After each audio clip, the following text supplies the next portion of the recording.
Assembly సాక్షిగా కృష్ణా జలాలపై అధికార కాంగ్రెస్ విపక్ష బీఆర్ఎస్ మధ్య సవాళ్లు ప్రతి సవాళ్లతో తెలంగాణ రాజకీయం వేడెక్కింది.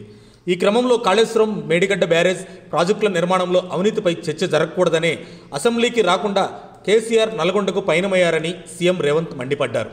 అయితే ఇదే సందర్భంలో ఐటీ మినిస్టర్ శ్రీధర్ బాబు మాట్లాడుతూ మేడిగడ్డలో భారీ అవినీతి జరిగిందని, డిజైన్లోనే అనేక లోపాలున్నాయని గత ప్రభుత్వంపై ఆరోపణలు చేశారు. కాళేశ్వరంలో జరిగిన అవినీతిలో మీకు భాగస్వామ్యం లేకపోతే ఎందుకు ముఖం చాటేస్తున్నారన్నారు. అసెంబ్లీకి కేసీఆర్ రావాలని, వచ్చి కేఆర్ఎంబీపై మీ అనుభవాన్ని తెలపాలంటూ సీఎం రేవంత్ హరీష్ రావుకి సూచించారు. ఇదే నేపథ్యంలో మేడిగడ్డ సందర్శనకు కాంగ్రెస్ ప్రభుత్వం రేవంత్ రెడ్డి సహా ఎమ్మెల్యేల బృందం వెళ్లిన సంగతి తెలిసిందే. అయితే ఈ పర్యటనపై బీజేపీ సీనియర్ నేత మాజీ ఎమ్మెల్యే రఘునందన్ రావు ట్విట్టర్ ద్వారా స్పందించారు.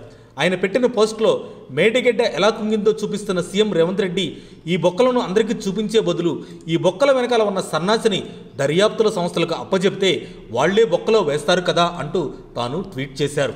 అంతేకాక టైంపాస్ వద్దు, యాక్షన్ కావాలే అంటూ 2 కొటేషన్లు కూడా పెట్టి రేవంత్ రెడ్డి పర్యటన ఫోటోను కూడా జత చేసి తన ట్విట్టర్ ఖాతాలో పోస్ట్ చేశారు.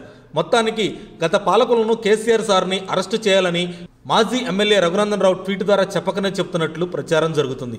మరి రఘునందన్ రావు యాక్షన్కు కేసీఆర్పై కాంగ్రెస్ ప్రభుత్వం రియాక్షన్ ఎలా ఉండబోతుందో ఆసక్తి రేపుతుంది. మరిన్ని అప్డేట్స్ కోసం మా కాయ్ టీవీని సబ్స్క్రైబ్ చేసుకోండి.